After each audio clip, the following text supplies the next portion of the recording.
El cáncer de la mama es la principal causa de enfermedad y muerte en la mayoría de los países de Occidente y es la neoplasia más frecuente en las mujeres de nuestro país. No es habitual encontrarlo antes de los 25 o 30 años, pero su incidencia aumenta con la edad. La positividad de las técnicas de diagnóstico tiene importancia por tres razones principales. Primero, porque el diagnóstico temprano y el consecuente tratamiento aumenta notablemente la posibilidad de curación completa de la enfermedad. Segundo, porque permite realizar una operación curativa que preserve la mama. Y tercero, porque el porcentaje de metástasis es mínimo cuando el carcinoma se detecta temprano. Desgraciadamente, un 95% de los diagnósticos se realizan por la palpación y de ellos 55% tienen metástasis axilares. En ese momento, solo un 39% de las enfermas tendrán posibilidad de sobrevivir a los 10 años, mientras que la sobrevida se eleva al 84% en los carcinomas detectados en chequeos. Es por ello que se aconseja el examen periódico para todas las mujeres mayores de 35 años. La detección temprana mejora el pronóstico. Y el diagnóstico temprano está en relación con la educación sanitaria de la población. Para lograrlo es necesario, primero, un autoexamen mamario mensual realizado por la enferma. Segundo, un examen mamario periódico efectuado por el médico especialista. Y tercero, el control radiológico mediante mamo o cero mamografía. Muchos procedimientos diagnósticos se usan en mastología: la termografía, el ultrasonido, la diafanoscopía, etc. Pero el método primario, el procedimiento más importante y seguro por la información que brinda, es la radiología. El estudio de cualquier patología mamaria debe iniciarse mediante la mamografía. Los demás procedimientos son secundarios a esta. El examen radiológico de las mamas es el método de diagnóstico más efectivo para las lesiones de esta glándula. Entre 1970 y 1980 se desarrolló un debate sobre la acción carcinogenética de las radiaciones en la mama. Este hecho nunca fue comprobado y de existir no tendría relación con el enorme beneficio diagnóstico del procedimiento. Como resultado de ese debate se logró un notable avance en los equipos de diagnóstico. Los dos procedimientos radiológicos más importantes utilizados para el diagnóstico son la mamografía y la ceromamografía. Pocas radiografías son tan sensibles a una técnica inadecuada como la mamografía, lo que es debido a que la misma es el resultado de la absorción de la radiación por tejidos con escasa diferencia de densidad como son los que componen la mama. Para que tales imágenes sean de calidad, se hace necesario un conjunto de factores. En primer lugar, aquellos dependientes del haz de rayos. Su calidad depende del uso de generadores específicos para efectuar mamografías dotados de tubos con ánodo de molibdeno, los que producen un haz de rayos monocromático óptimo para la radiografía de las partes blandas. El punto focal de los tubos debe ser pequeño y estos deben estar dotados de los filtros adecuados. Actualmente los equipos más modernos tienen tubos con puntos focales ultrafinos de 0,1 y 0,3 milímetros, los que brindan una gran definición y una alta resolución de la imagen, permitiendo también llevar a cabo la magnificación de las áreas sospechosas o patológicas. En segundo término, y con el fin de lograr una buena imagen radiográfica, se consideran los factores dependientes de la radiación dispersa, muy importante en la degradación de la imagen. Dentro de esto se debe considerar, en primer lugar, la colimación, que reduce el tamaño del haz de rayos. La compresión, que es clave para lograr una mamografía de buena calidad. Mediante ella, las mamas deben ser comprimidas al máximo tolerado por la enferma para lograr una densidad uniforme. Otro factor importante es el uso de grillas que disminuyen la radiación dispersa y mejoran la imagen. Hay dos tipos de grillas, las grillas fijas y las móviles, denominadas también Potter Bucky, con las que están equipadas las unidades más modernas. La utilización de nuevos films radiográficos, con una o dos emulsiones, y de pantallas reforzadoras de tierras raras, al igual que un correcto procesado, son fundamentales para el logro de una mamografía de alta calidad.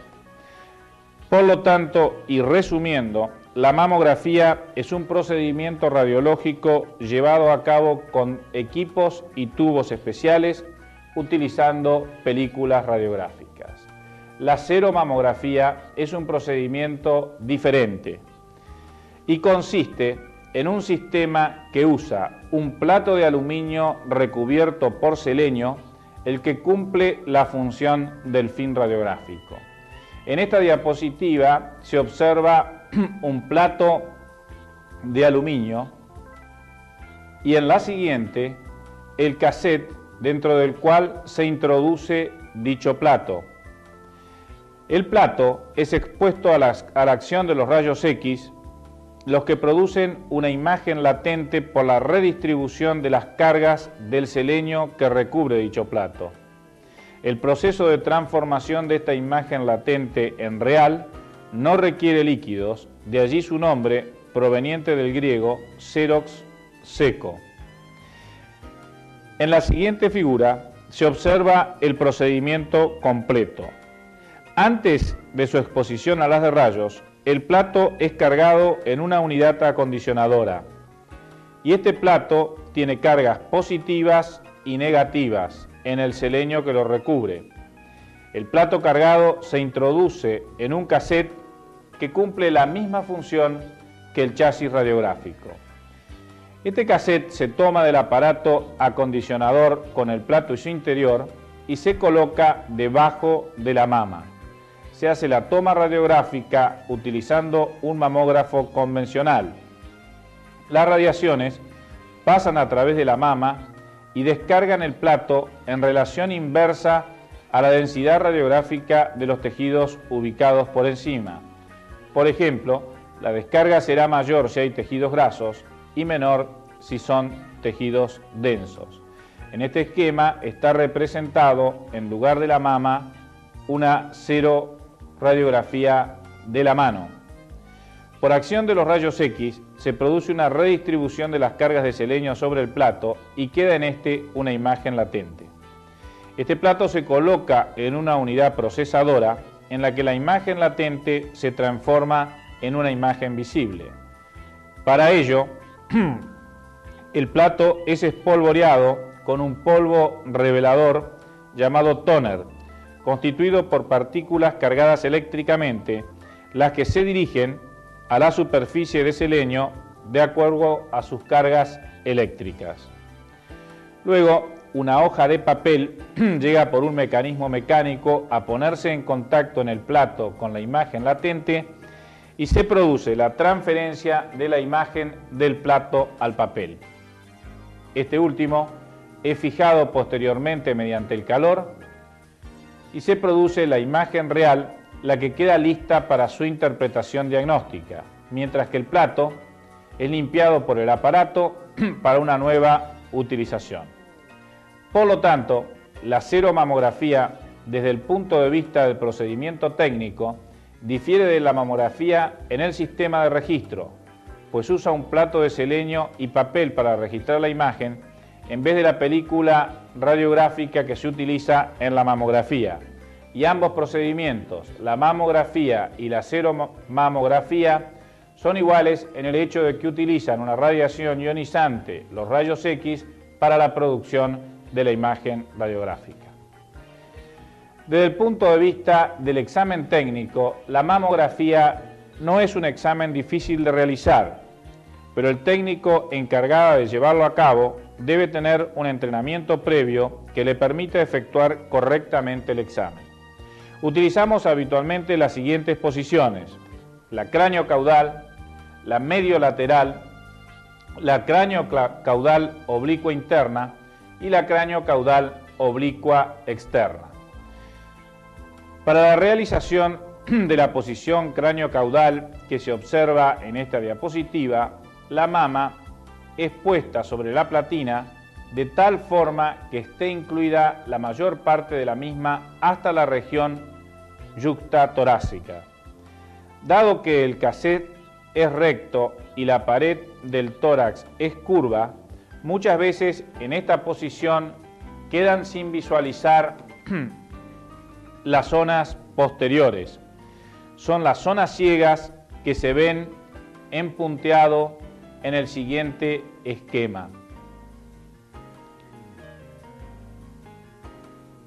Estamos observando ahora una seromamografía normal en posición cráneo-caudal. Si sospechamos la presencia de una alteración en la parte posterior de la mama, o si en la toma cráneo-caudal realizada dejamos de ver los planos posteriores, se toman las proyecciones cráneo-caudales oblicuas. Cuando se adelanta el hombro, se ven mejor los planos póstero-externos de la mama. Y si se adelanta la zona interna, serán los planos póstero-internos los que se aprecian con mayor detalle, como podemos ver en este diapositivo. En el primero, vemos que desplazando el hombro hacia adelante se observan mejor las partes póstero-externas. Y en el otro, que desplazando mejor la zona interna, se ven con más detalle las zonas póstero-internas de la mama. En esta seromamografía se observa un fibroadenoma sobre la zona externa. Es una posición cráneo-caudal realizada adelantando el hombro, dado que el fibroadenoma no se observaba con detalle en la posición cráneo-caudal habitual.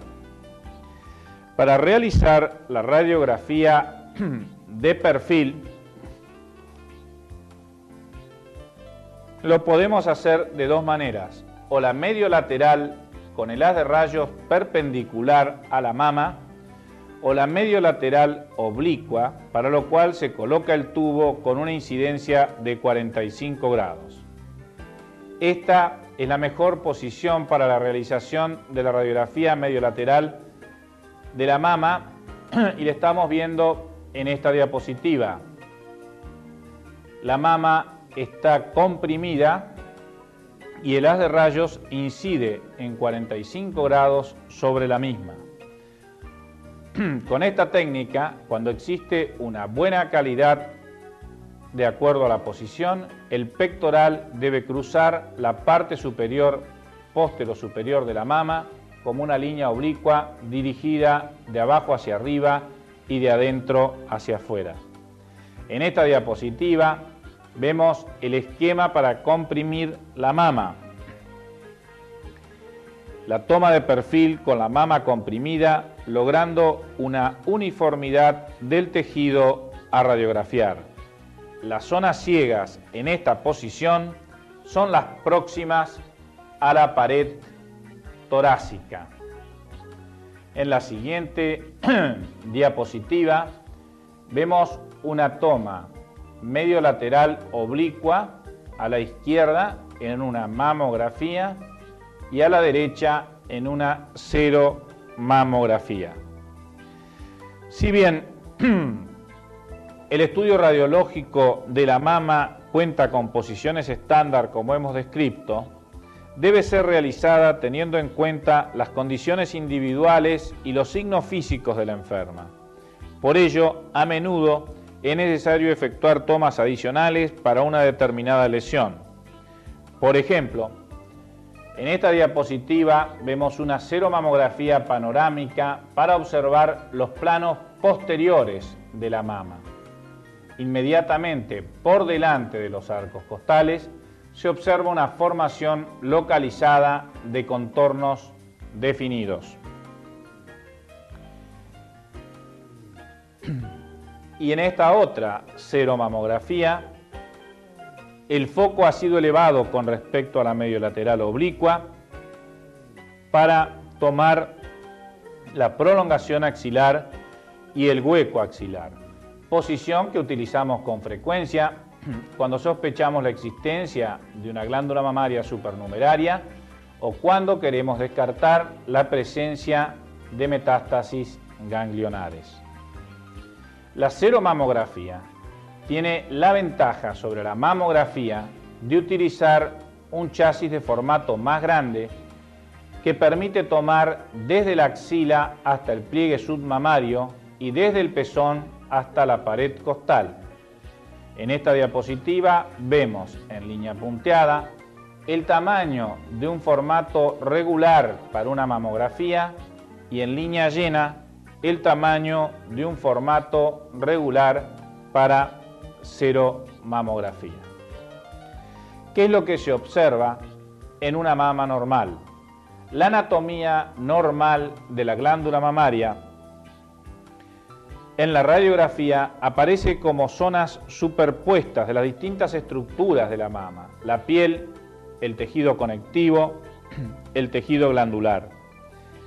Los principales componentes son la piel, la grasa, los lóbulos glandulares y el tejido conectivo, los que se observan en el siguiente diapositivo. La piel se ve como una fina línea rodeando toda la mama y en ocasiones sobre la superficie mamaria se ven los pequeños poros cutáneos. La grasa aparece por debajo como una zona clara y entre el tejido glandular. Y esta porción glandular de la mama, que contiene las estructuras tisulares más importantes para el diagnóstico, se observa como una zona densa. Está constituida por los lóbulos mamarios separados por septos. Cada lóbulo contiene colágeno, del que hay dos tipos: el que da el fondo denso correspondiente al estroma glandular y el periductal que rodea a los conductos o lóbulos. En los adolescentes la mama es muy densa y oscurece el detalle de las estructuras. En las mujeres de edad disminuye y es reemplazado por tejido adiposo. El tejido periductal es el que hace visible los conductos. Con escasas excepciones, todas las enfermedades mamarias se originan de los conductos y de los lóbulos. De acuerdo a la diferente cantidad de tejido graso, de tejido conectivo o de tejido glandular, se forma una imagen o patente mamaria. De acuerdo a la mayor cantidad de tejido mamario, la posibilidad de contraer una neoplasia será también mayor. Antes de los 35 años, la mama muestra variaciones en su constitución, pero después de esta edad se establece la patente mamaria definitiva, a las que Wolf dividió en 4 grandes grupos: N1, P1, P2 y DI. La patente N1 es una patente de muy bajo riesgo. La patente P1 es una patente de bajo riesgo. La P2 de alto riesgo y la DI de muy alto riesgo. En la patente N1 que estamos observando, la mama está constituida fundamentalmente por tejido adiposo.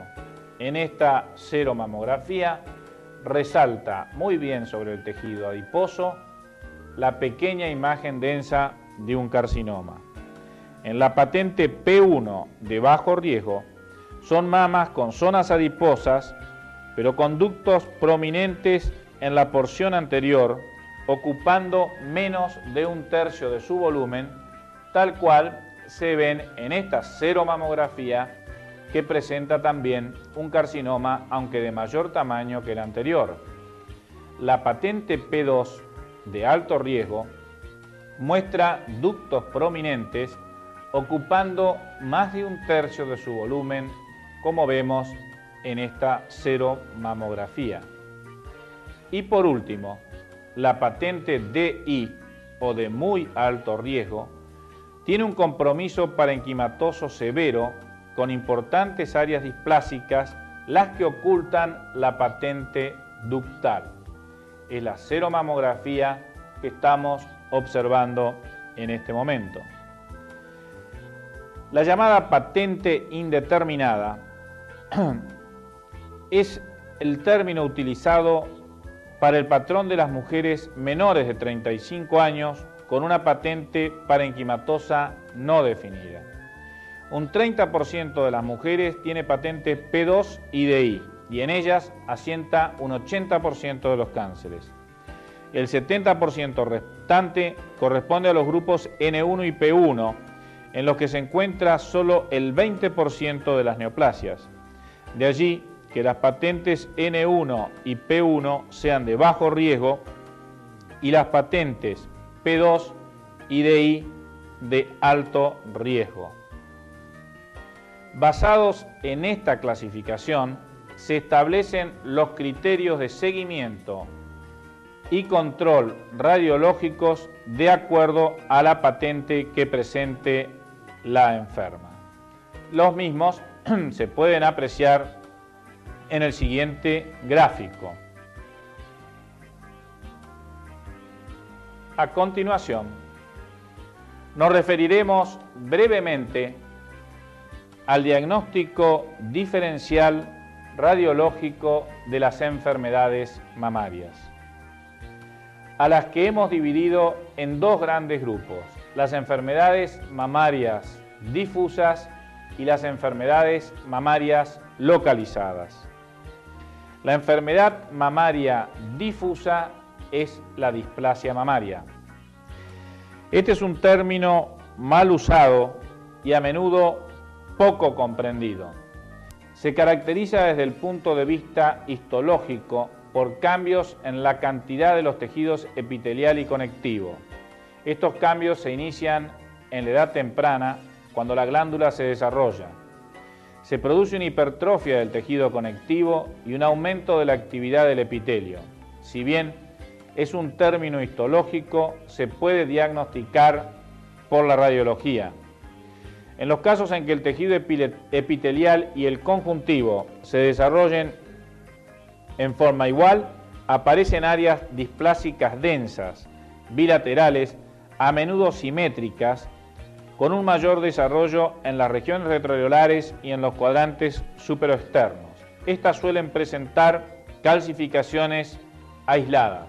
Estamos observando una radiografía craneocaudal oblicuoexterna de una mama displásica, en la que sobresalen las zonas densas uniformemente distribuidas en toda la mama. Y en la siguiente, una mama displásica más severa que el caso anterior, en la que las zonas displásicas predominan en la región retroareolar y en la parte superior de la mama. Si en vez de tener un desarrollo conjunto epitelial y conjuntivo, la mama tiene un mayor desarrollo epitelial, estaremos en presencia de una adenosis. En estos casos, en la radiografía, la mama tiene un aumento de densidad con zonas redondeadas que le dan un aspecto algodonoso, a menudo con numerosas calcificaciones de diferentes tamaños. En la seromamografía mediolateral derecha de esta enferma, vemos un tejido displásico en áreas redondeadas, algodonosas, con numerosas calcificaciones redondeadas de pequeño tamaño, aisladas, típicas de esta afección. A continuación, desarrollaremos el diagnóstico diferencial de las lesiones mamarias localizadas.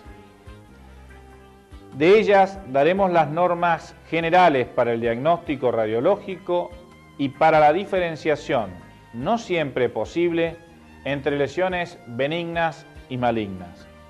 Simplificando, se puede decir que la mayoría de las enfermedades mamarias se presentan como lesiones localizadas o masas, microcalcificaciones o ambas conjuntamente. En caso de existir una formación localizada, la dividimos desde el punto de vista radiológico de acuerdo a sus bordes en lesiones localizadas de bordes regulares o lesiones localizadas de bordes irregulares. Si tiene bordes definidos, la posibilidad de ser benigna es alta, y si tiene bordes irregulares, la posibilidad de ser un cáncer es mayor.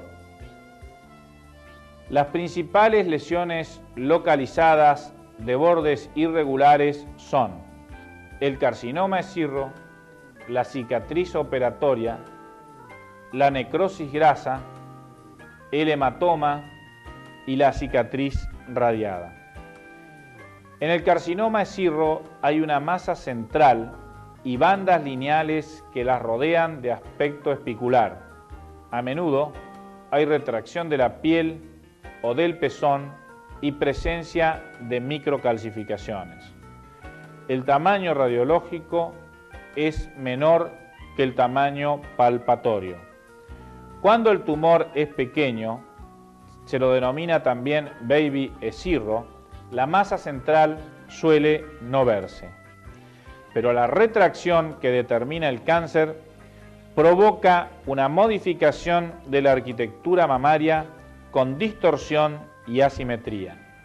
Estamos observando una seromamografía en una mama displásica, en la que si observamos con detalle, vemos una pequeña alteración en la estructura del tejido mamario con distorsión y ligera retracción del mismo.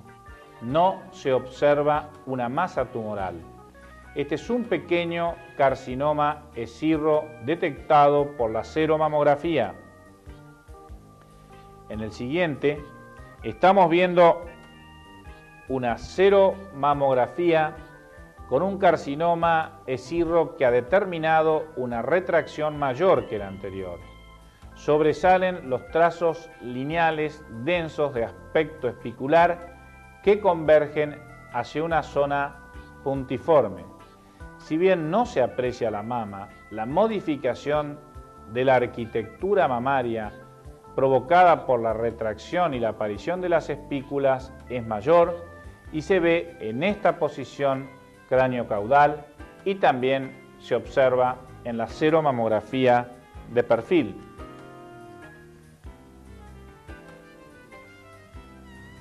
No hay mayor inconveniente en el reconocimiento de este carcinoma escirro en una mama adiposa.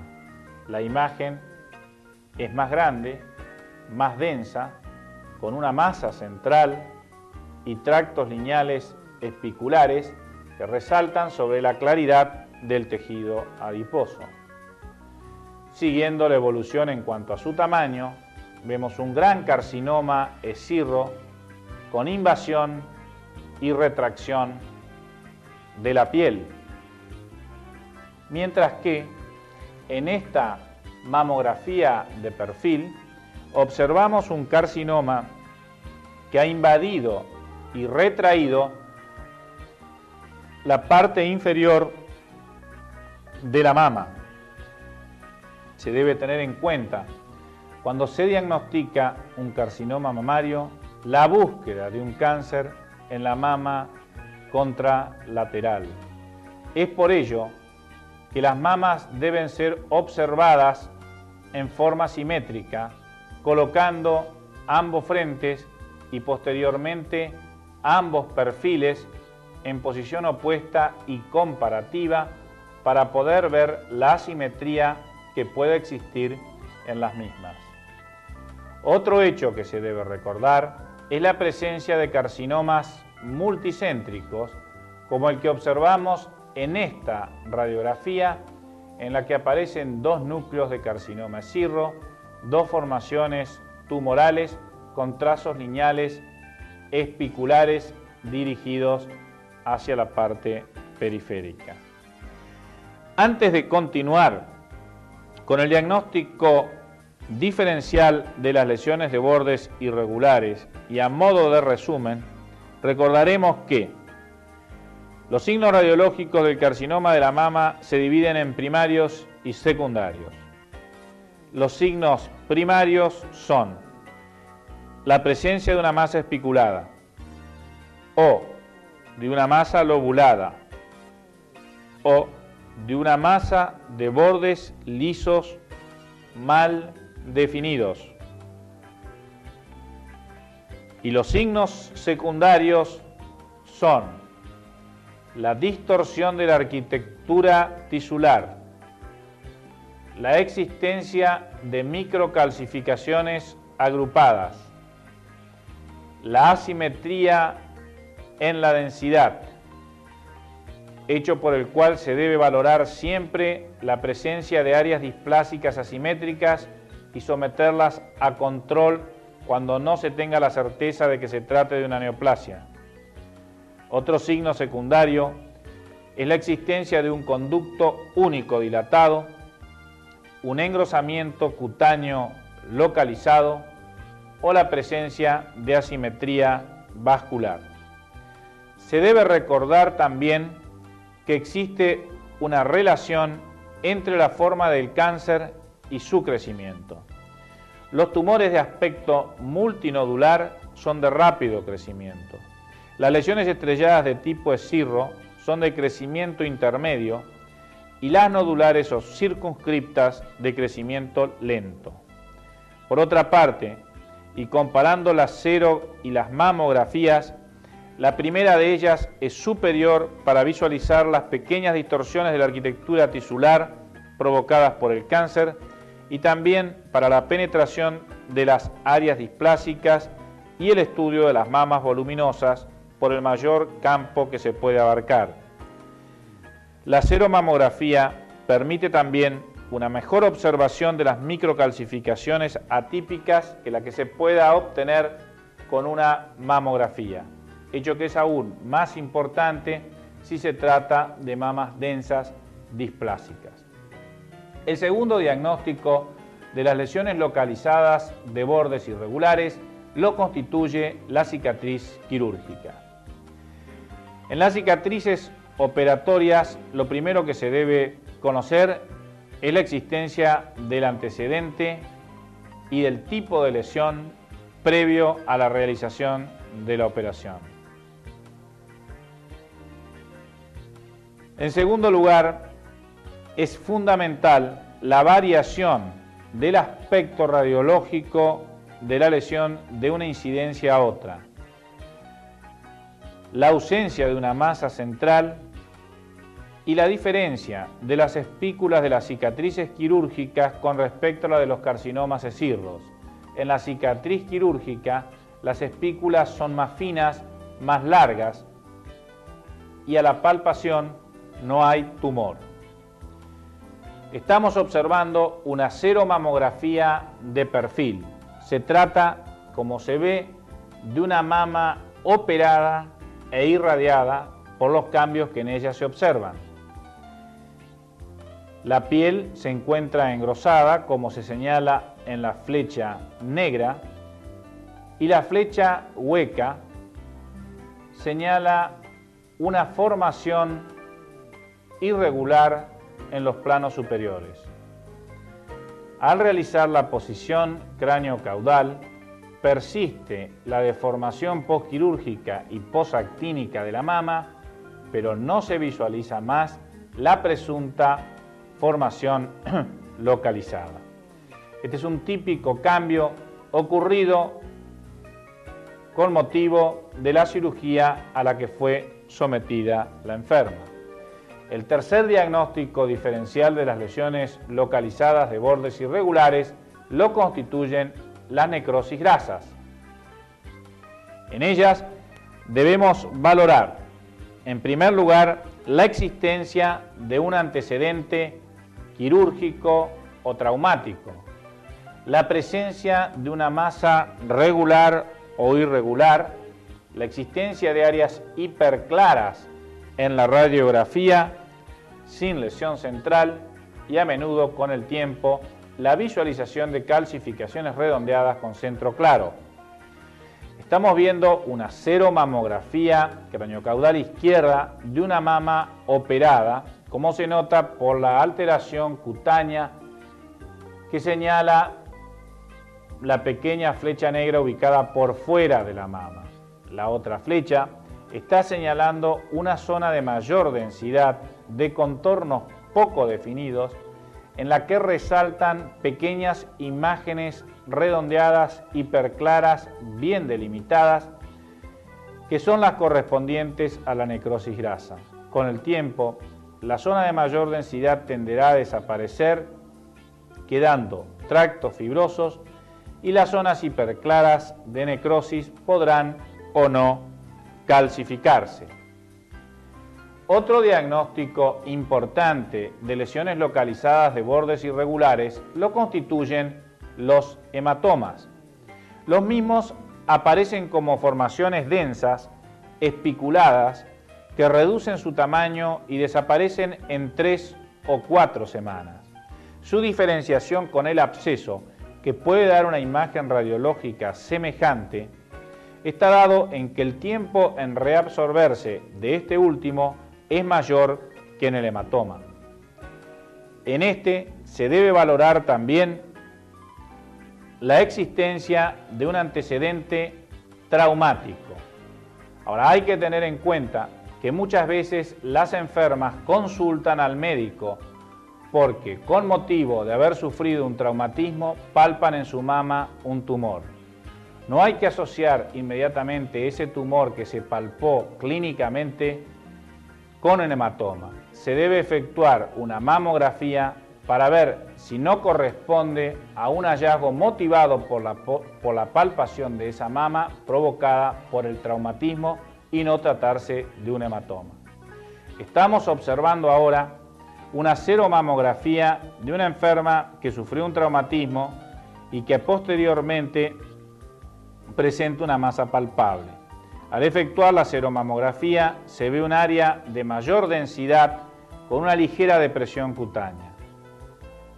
Controlamos su evolución y tiempo después el hematoma se ha organizado, ha disminuido su tamaño y aparecen tractos lineales fibrosos, a la vez que se ha acentuado ligeramente la retracción cutánea que tenía la enferma. Otro diagnóstico poco frecuente de lesiones localizadas de bordes irregulares es la cicatriz radiada. Esta asemeja a una cicatriz quirúrgica sin existir un antecedente de este tipo. Es de etiología poco clara y en ella predomina la retracción variando de una posición a otra. En lo que hace al diagnóstico radiológico de las lesiones localizadas de bordes regulares, constituyen cambios corrientes en la mamografía. Las más comunes son los quistes y los fibroadenomas. Sin embargo, un 6% de los cánceres pueden tener estas características. Los carcinomas que aparecen de esta forma son los medulares, los mucinosos o los carcinomas intraquísticos. Los signos radiológicos que se deben valorar en este tipo de lesiones son, en primer lugar, el contorno. Este podrá ser definido o indefinido. Si el contorno es definido, se buscará el signo del halo, que puede ser total, un halo claro total rodeando la lesión, o verse como un halo claro parcial. No es patognomónico de las lesiones benignas y los carcinomas mucinosos o papilares pueden darlo. Otro signo importante cuando tienen un contorno definido es la presencia de una cápsula que aparece en el fibroadenolipoma. Cuando el contorno es indefinido, este es típico del cáncer. En lo que hace a las calcificaciones, podemos encontrar las calcificaciones atípicas, las que no suelen verse en las lesiones localizadas de bordes regulares. Las calcificaciones gruesas en el fibroadenoma o las calcificaciones en cápsula en los quistes. En lo que respecta a la densidad de este tipo de lesiones, podrán ser radiolúcidas, como por ejemplo en el lipoma, mixtas, la composición de una imagen clara con una imagen densa, como en el fibroadenolipoma, o densas, dividiendo a las imágenes densas en escasa densidad, como en los quistes o en los fibroadenomas, y de alta densidad, como en los cánceres. Aquí se debe hacer la salvedad que los carcinomas mucinosos o los carcinomas papilares son lesiones localizadas de bordes definidos de escasa densidad. Por lo tanto, se debe tener cuidado cuando se observa una lesión de esta naturaleza en una mama adiposa, por ejemplo, en una persona de edad. Cuando existe una lesión localizada de bordes definidos, lo que corresponde hacer como segundo procedimiento de diagnóstico es un examen ecográfico para determinar si esa lesión de bordes definidos tiene un componente líquido o un componente sólido. En lo que hace a la forma y la orientación, sirve para distinguir los quistes de los fibroadenomas, dado que los quistes se encuentran orientados hacia el pezón. Y en lo que hace al tamaño, varían de acuerdo a las distintas causas etiológicas y a la evolución de la afección. Estamos viendo una mamografía craneocaudal oblicua de una pequeña lesión densa de superficie homogénea y de contornos definidos que tiene un halo parcial. La misma corresponde a un quiste. En esta mama displásica se ve una imagen densa, pero con un halo completo, correspondiente también a un quiste de mayor tamaño que el anterior. Los quistes suelen aparecer en mamas displásicas, en mujeres pre o menopáusicas, y los fibroadenomas se ven mejor y con más frecuencia en las mujeres jóvenes y pueden presentar con el tiempo calcificaciones. Estamos observando una posición craneocaudal en seromamografía de una poliquistosis mamaria y en el siguiente slide una posición mediolateral oblicua del mismo caso de poliquistosis.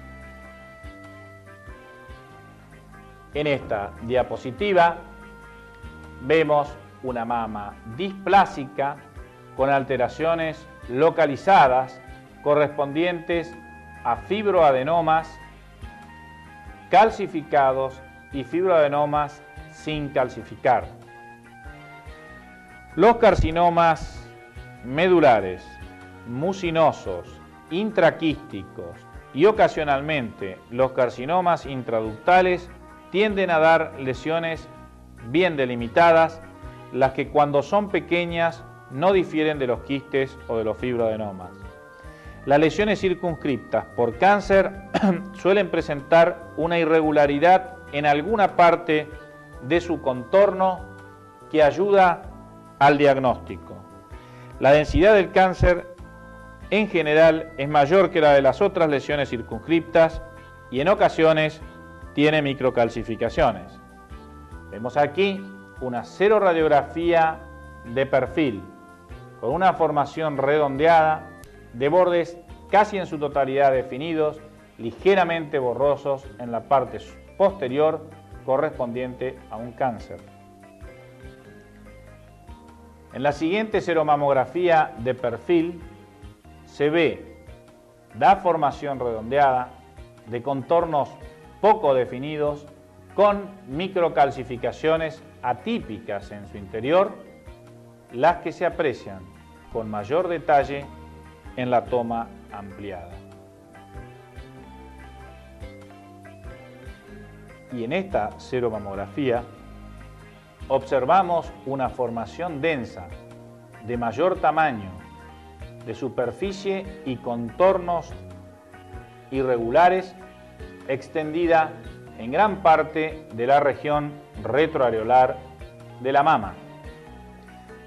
De acuerdo a la densidad, se divide a las lesiones circunscriptas en radiolúcidas, mixtas y densas.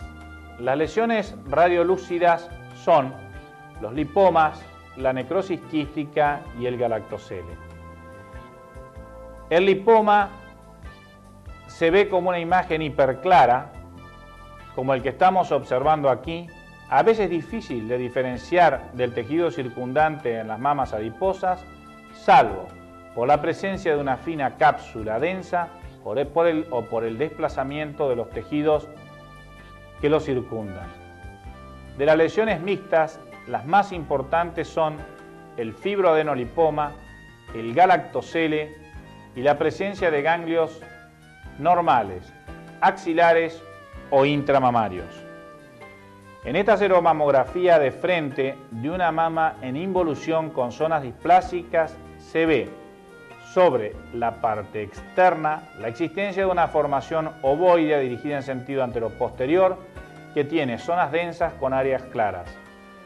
La misma está rodeada de una fina cápsula y corresponde a un fibroadenolipoma. El diagnóstico de los ganglios axilares es importante. Los ganglios axilares aparecen como imágenes redondeadas densas con centro claro.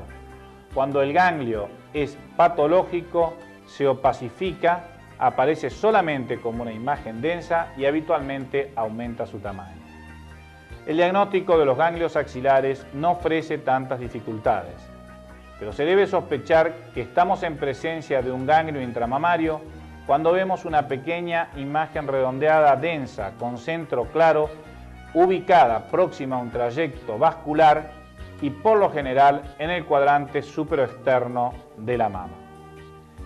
En lo que hace a las lesiones densas, las dividimos en las lesiones de baja densidad, que corresponden a los quistes y a los fibroadenomas, y las lesiones de alta densidad, habitualmente el cáncer. En esta seromamografía vemos una imagen densa, calcificada, correspondiente a un fibroadenoma sobre la parte externa, y en la zona interna se ve un área densa de contornos irregulares, poco precisos, determinado por un cáncer. Nos referiremos ahora al análisis radiológico y al diagnóstico de las calcificaciones mamarias, las que, si bien por lo general son benignas, el problema lo constituyen cuando son de pequeño tamaño o microcalcificaciones en las que se debe efectuar un análisis radiológico. Y este análisis radiológico debe estar referido a dos aspectos. Uno, el aspecto individual de la calcificación, y otro, la patente de distribución de la misma. En lo que hace al análisis individual de la calcificación, se deberá valorar el tamaño, el número, la forma y la densidad de las mismas. En lo que hace a la patente de distribución, si son calcificaciones ductales o calcificaciones lobulares. Las calcificaciones benignas son redondeadas, separadas, de diferentes tamaños, habitualmente displásicas. Las calcificaciones de los conductos en las enfermedades secretantes son finas como agujas, siguiendo la dirección de los conductos. Las calcificaciones lobulares aparecen en lóbulos dilatados, se calcifica el contenido y se ven como formaciones sólidas, redondeadas, homogéneas. Si la cavidad disminuye su tamaño, se calcifica totalmente su contenido. Es la adenosis esclerosante. Si se dilata, el líquido del quiste puede contener calcificaciones móviles, las que se depositan en el fondo como leche de calcio en la radiografía de perfil y aparecen redondeadas en el frente, el fenómeno de la tasa TT. ¿Cuál es la patente maligna de las calcificaciones mamarias? Las calcificaciones atípicas suelen aparecer en el interior de los tumores, en cuyo caso no hay problema diagnóstico o sin tumor. Estas constituyen un 37% de los cánceres. Por ello es necesario conocerlas. Pueden estar agrupadas. Les damos este término cuando ocupan una superficie menor de 1 centímetro cuadrado de la superficie mamaria, o pueden estar siguiendo a los conductos como moldes de los mismos, denominadas también casting. Corresponden a las típicas calcificaciones de los carcinomas intraductales. cuando están agrupadas son incontables. Tienen valor cuando son más de 4 o 5. Deben ser controladas o biopsiadas mediante una biopsia estereotáxica para conocer el origen de dicha